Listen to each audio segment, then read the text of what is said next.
दोस्तों, हमारा यह मन बहुत ही जिद्दी है। हमारा यह मन एक ऐसा घोड़ा है जिसे यदि काबू में ना किया जाए तो आपके समय, स्वास्थ्य और जीवन को मटिया मिल में मिलाकर उसे तबाह कर देता है। और ठीक इसके विपरीत अगर इस मन को काबू कर लिया जाए तो आपको महानता और सफलता के चरम उत्कर्ष पर पहुंचा सकता है। हमारी आंखें केवल देख सकती हैं, कान केवल सुन सकते हैं, जीभ केवल स्वाद ले सकती है, त्वचा केवल स्पर्श कर सकती है, नाक केवल सूंघ सकती है, परंतु मन देख सकता है, सुन सकता है, स्वाद भी ले सकता है, स्पर्श भी कर सकता है, सूंघ भी सकता है। सब इंद्रियों की शक्तियाँ मन में निहित होती हैं। इस मन की चंचलता तो सर्वविदित है और सभी के मन में यह प्रश्न उठता है कि क्या करें जिससे हमारा मन काबू में रहे। हमारा यह मन दो अक्षरों के मेल से बना है, म और न। म का मतलब है मैं और न का मतलब है कुछ नहीं, अर्थात मन का तात्पर्य यही है, मैं नहीं। यहाँ पे मैं का मतलब हमारी आत्मा से है। आप यह समझिए, जहाँ पर कुछ भी ऐसा हो रहा है जो आत्मा के अनुकूल नहीं है, तो आप यह जान लो कि वह कार्य आपका मन करवा रहा है। सबसे बड़ा प्रश्न यह है कि इस बेलगाम घोड़े को कैसे काबू में किया जाए, इसके जिद को किस प्रकार से समाप्त किया जा सकता है। ऐसा बिल्कुल भी नहीं है कि आत्मा कार्य नहीं करती है, लेकिन निर्णय तो मन ही लेता है।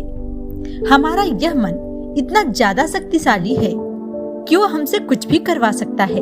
हम सुबह से शाम तक जो कार्य करते हैं वह सारे कार्य हम किन इच्छाओं और आसक्ताओं के वशीभूत होकर करते हैं, इसे ध्यान से समझिए। इस मन के दो रूप हैं, इच्छा और आवश्यकता, लेकिन इन दोनों में बहुत अंतर है। प्रत्येक आवश्यकता एक इच्छा होती है, लेकिन प्रत्येक इच्छा हमारी आवश्यकता हो यह जरूरी नहीं है। सारा खेल इस मन का ही तो है। मन के इस खेल को समझना आसान तो नहीं है, पर यह मुश्किल भी नहीं है। आइए इसे समझते हैं इस उदाहरण से। मान लीजिए आप पानी पी रहे हैं। अगर मैं आपसे पूछूं कि आप पानी क्यों पी रहे हैं, आप इसके दो जवाब देंगे। पहला, प्यास लगी थी, आवश्यकता हुई। दूसरा, मन हुआ, इच्छा हुई।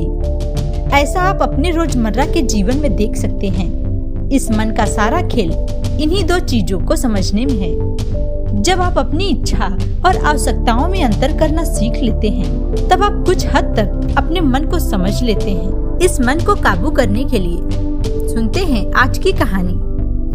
बात उस समय की है जब रामतीर्थ कॉलेज जाते थे। जिस रास्ते से वे विद्यालय जाते थे, उसी मार्ग में एक व्यक्ति प्रतिदिन जलेबी की दुकान लगाता था। सुबह जब स्वामी विद्यालय जाते तो रास्ते में दुकान पर जलेबी और नाश्ता को देखकर रामतीर्थ का मन जलेबी खाने को ललचता था। रामतीर्थ की आर्थिक हालत बहुत ही खराब थी।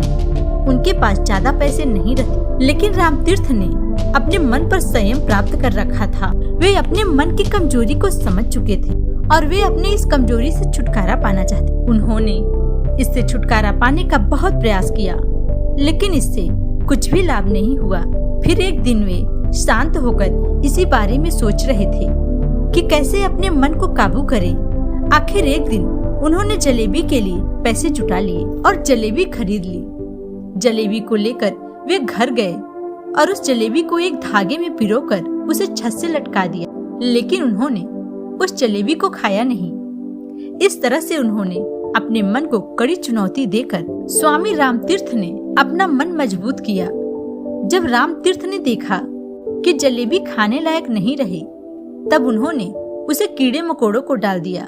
रामतीर्थ की तरह हमें भी अपने मन को चुनौती देकर उसे ठीक करना आना चाहिए। आइए हम अब जानते हैं कि मन को किस तरह से काबू कर सकते हैं। सबसे पहला काम जो आपको करना है वो है अपने मन को समझना, खुद को मन से अलग करना।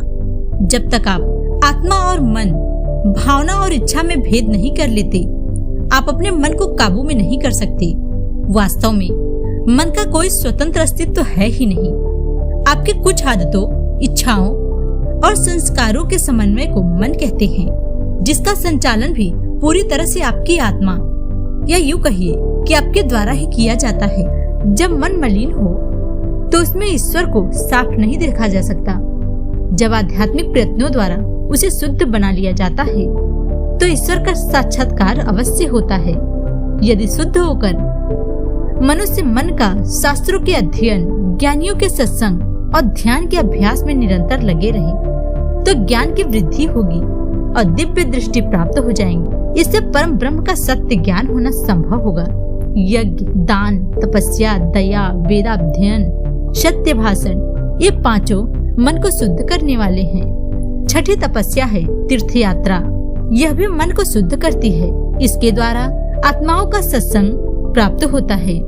जब निष्काम कर्म, अग्निहोत्र, ब्रह्मचर्य, संध्या, तीर्थ यात्रा, शम, दम, यम, नियम, स्वाध्याय, तप, व्रत, साधु सेवा, ये सभी मन को शुद्ध करने के साधन हैं। निश्चय ही ऐसे शुद्ध हुए मन में पूर्ण आनंद रहेगा। मंत्र भी मन को शुद्ध करता है, पर तोते की तरह मंत्र को केवल रटने से बहुत कम फल मिलता है। मंत्र को भाव के साथ कहने से उसका आश्चर्यजनक फल मिलता है। जब तक मंत्र में अपने ही मन की पूर्ण इच्छा भक्ति नहीं भरी जाएगी तब तक उसका बहुत ज्यादा प्रभाव नहीं हो सकता। सत्य भाषणा और दया का अभ्यास मन को बहुत शुद्ध करने वाले व्यवहार हैं।